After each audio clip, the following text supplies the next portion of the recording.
जी, अगर इतना ही था तो मोनू मानेसर को भी भागना नहीं पड़ता। सुनने में आया हिंदुस्तान छोड़ चुका है। तो अगर अगर इतना ही सपोर्ट मिलता रहता तो बिट्टू बजरंगी को वो हश्र नहीं होता, वो उसको घसीट कर पुलिस नहीं ले जाती और मोनू मानेसर को भागना नहीं पड़ता। ये दो नमूने सामने हैं, इसलिए आप लोगों के सामने ये कह रहे थे, अभी स्वामी जी बता रहे थे तो उसी चीज को आगे बढ़ा रहा हूं। लेकिन एक बहुत इंपॉर्टेंट बात इससे पहले आप कह रहे थे, वो जो आप बात कह रहे हैं वो आंखें खोलती हैं। जरा उस बात को आगे बढ़ाना चाहता हूं। पहले मीनू जी आपके पास आना चाहता हूं, हमारे तमाम साथियों के बीच में। और बहुत आंखें खोलने वाली बात आपने यहां रखी है, और खासकर इंडिया को लेकर, खासकर महाराष्ट्र की राजनीति को लेकर, शिंदे की राजनीति को लेकर, यानी कि शिवसेना में क्या कुछ होने वाला है। भले आप भविष्यवाणी के तौर पर कह रहे हैं, लेकिन कहीं ना कहीं यहां पर तथ्यात्मक रूप से ये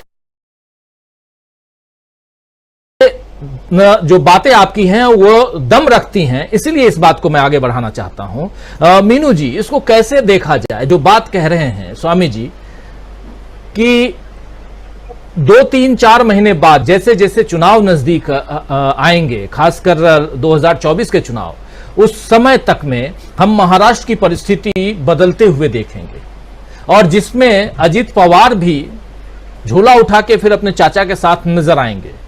चाचा अजित पवार के साथ नजर नहीं आएंगे, अजित पवार चाचा के साथ नजर आएंगे। और ऐसे ही शिंदे साहब जो हैं, जो अभी एकनाथ शिंदे जो अभी मुख्यमंत्री हैं, वो भी अपने पुराने साथी, पुराने बॉस के पास नजर आएंगे, जिनका नाम उद्धव ठाकरे है। छोटी बात नहीं है, बहुत बड़ी बात है, और इसमें दम दिखाई देता है, मुझे तो लगता है ऐसा। आप क्या कहती हैं? जी राजीव जी, मुझे ऐसा लगता है कि ये हमारी विशफुल थिंकिंग है, क्योंकि हम चाहते हैं ऐसा कि अजित पवार इस तरीके से वापस आ जाएंगे और एकनाथ शिंदे इस तरीके से वापस आ जाएंगे। तो इतना बड़ा चर्निंग मुझे ऐसा नहीं लगता कि एक झटके में हो जाएगी। ये जरूर है कि इसमें एकनाथ शिंदे का जरूर भविष्य डावाडोल है। जैसे कि बात भी आ रही थी कि भाई उनको 2 महीने के लिए हॉस्पिटल में दाखिल करवा दिया जाए एकनाथ शिंदे को, और ये कह के कि उनका तो सेहत ठीक नहीं है और अजित पवार को मुख्यमंत्री बना दिया जाए। तो वो बात समय से पहले लीक हो गई, तो उसमें अभी दम नहीं रहा कि वो दाखिल होंगे या नहीं होंगे। देखिए, ये सारी जो घटनाक्रम है, हम लोग बहुत कुछ सभी कयास लगा रहे हैं, अलग अलग सबके अपने अपने अनुमान है, लेकिन मेरा ये मानना है कि ये किसी भी तरीके की चर्निंग, अजित पवार हो या एकनाथ शिंदे हो या शरद पवार हो, वो डेफिनेटली इन 5 राज्यों की विधानसभा चुनावों के नतीजों का इंतजार करेंगे। इस चुनाव के नतीजे अगर आ जाते हैं तो शरद पवार कहीं नहीं जाएंगे, किसी भी हालत में नहीं जाएंगे। अजित पवार भले ही वहां बने रहें, लेकिन शरद पवार अपनी पार्टी को लेके मर्जर करने वाली बात या मंत्री बनने वाली बात केंद्र में या नीति आयोग का अध्यक्ष वगैरह बनने वाली बात वो कुछ नहीं करेंगे, क्योंकि तो ये जो चुनाव है जिसमें कि माना जा रहा है कि एटलीस्ट कम से कम 3 चुनाव तो कांग्रेस जीतेगी इसमें से, ऐसा माना जा रहा है जो राजनीति के पंडित है और जो ग्राउंड से रिपोर्ट्स भी आ रही है। तो उसके बेसिस पे कोई भी डिसाइड करेगा। उसमें शरद पवार के बहुत सारे लोग हैं, उसमें केसीआर भी डिसाइड करेंगे उसके बाद ही कि मुझे क्या करना है। चंद्रबाबू नायडू भी उसके बाद डिसाइड करेंगे, क्योंकि कांग्रेस जो है वो ड्राइविंग सीट पे आ जाएगी और लोग जो भी जितने भी रीजनल लीडर्स हैं इनको मानना पड़ेगा कांग्रेस की नेतृत्व को।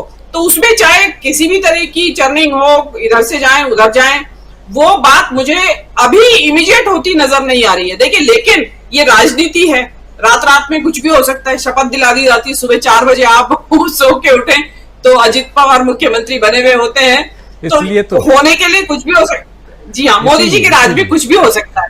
जी जी जी, इसीलिए हो सकता है स्वामी जी, ठीक यहाँ रखना जरूरी है।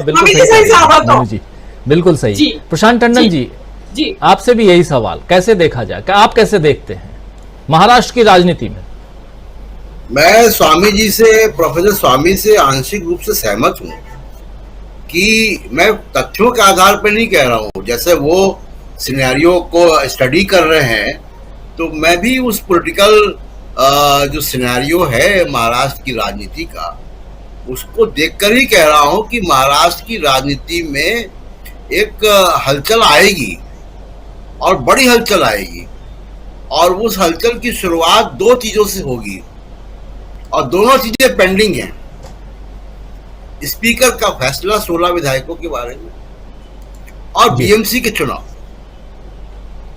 इन दो, अब ये बीएमसी के चुनाव गजट हो चुके हैं, सितंबर अक्टूबर के बीच में कभी भी होंगे।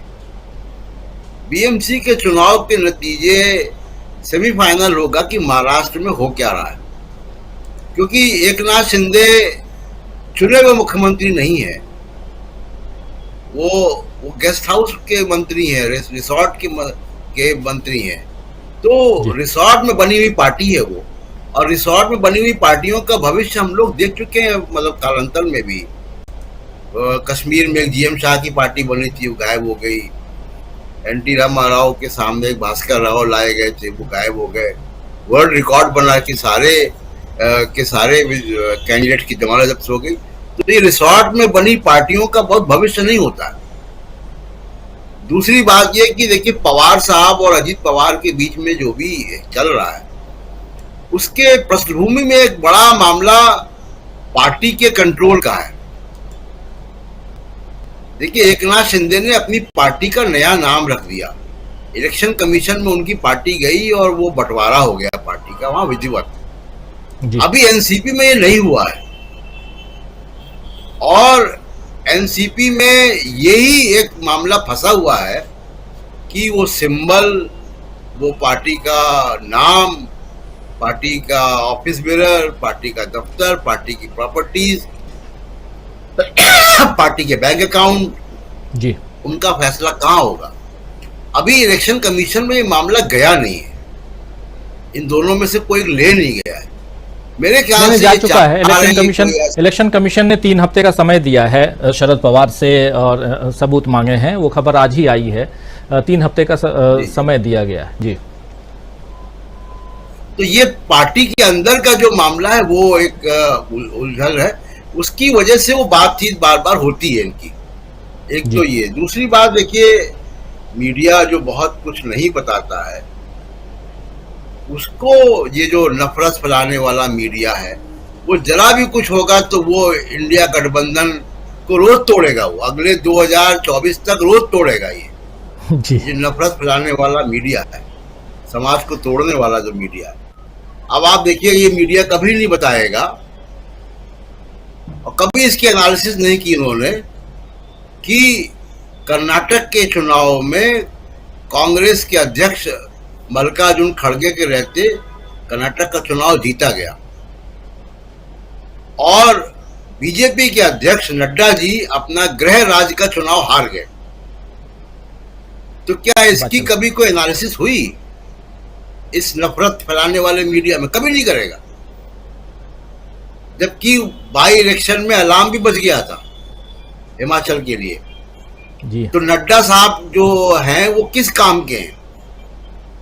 वो इतने बड़े पार्टी के अध्यक्ष हैं, तो एक छोटे से राज्य में भी अगर वो चुनाव नहीं जिता सकते अपनी पार्टी को, तो वो बाकी बड़ी बड़ी बातें राहुल गांधी के बारे में और किसके बारे में, सबके बारे में वो कर देते। उनको ये ध्यान देना चाहिए कि कम से कम अपने गृह राज्य में तो चुनाव जीत के दिखाते वो, तो हम मानते कि हाँ भाई, नड्डा जी में भी कोई राजनीतिक हस्ती है। तो इस मीडिया को मैं बहुत गंभीरता से नहीं लेता हूँ, क्योंकि इनका पूरा एजेंडा झूठ पे आधारित होता है। और एक आखिरी बात ये कि जो आज हुआ राजेश पायलट को लेकर, कि राजेश पायलट को बीजेपी आईटी सेल का एक आदमी है, उसने झूठी खबर फैलाई कि राजेश पायलट इन्वॉल्व थे। बड़े सिस्टमैटिक ढंग से उसको विकिपीडिया में लाया गया कि कुछ स्थानीय लोगों के अनुसार सुरेश कलमाडी और राजेश पायलट जो है वो थे। ये बताइए कि साहब, मुझे कोई बताए कि ये विकिपीडिया की क्रेडिबिलिटी में ही सवाल है कि एयरफोर्स की जहाज में कौन सा पायलट बैठा है, ये स्थानीय लोगों को कैसे मालूम हुआ? ये क्या जालसाजी है?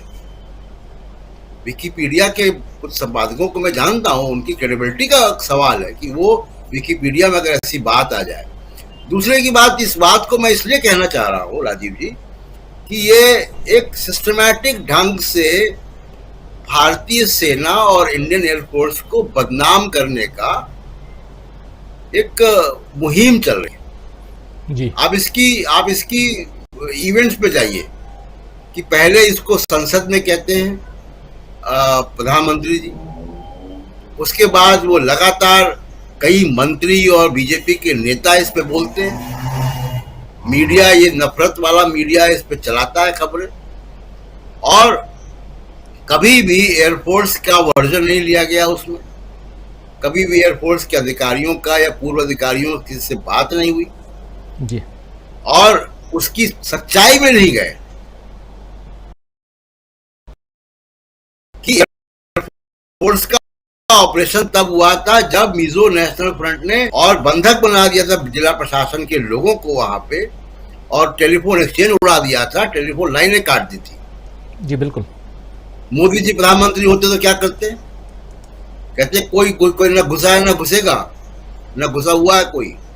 तो ये सिस्टमैटिक ढंग से भारतीय सेना को, एयरफोर्स को बदनाम करने की कोशिश हो रही है, और ये लेयर्स हैं। आप देखिए ना कि पहले प्रधानमंत्री ने बोला, फिर बीजेपी कुछ नेता बोले, हेमंत बिस्वा शर्मा बोले, उसके बाद आप आज आईटी सेल का ये आदमी ने ट्वीट किया जिसका खंडन कर दिया सचिन पायलट ने। ये बात आगे बढ़ेगी। मैं इसको क्यों हाईलाइट करना चाह रहा हूं इस वक्त? देखिए, ये पहले ही मैंने कहा कि इसमें मोदी जी का समझना पड़ेगा कि वो चाहते क्या है, और इस पे ध्यान देना पड़ेगा कि बार बार सत्यपाल मलिक क्या कह रहे हैं, पुलवामा के बाद के चुनाव रिजल्ट क्या हुए, और क्यों सेना को या एयरफोर्स को बदनाम करने की कोशिश की जा रही है। इस डॉट्स को मिलाइए तो एक तस्वीर सामने आती है। बिल्कुल सही कह रहे हैं, इस पे चर्चा करेंगे, आने वाले समय में चर्चा करेंगे, क्योंकि समय बिल्कुल खत्म हो चुका है। लेकिन दो साथियों के पास जल्दी जाना चाहता हूं। पहले सुनील शुक्ला जी, और क्लोजिंग कमेंट के लिए संजय जी आपके पास आना चाहूंगा। जल्दी से जो बात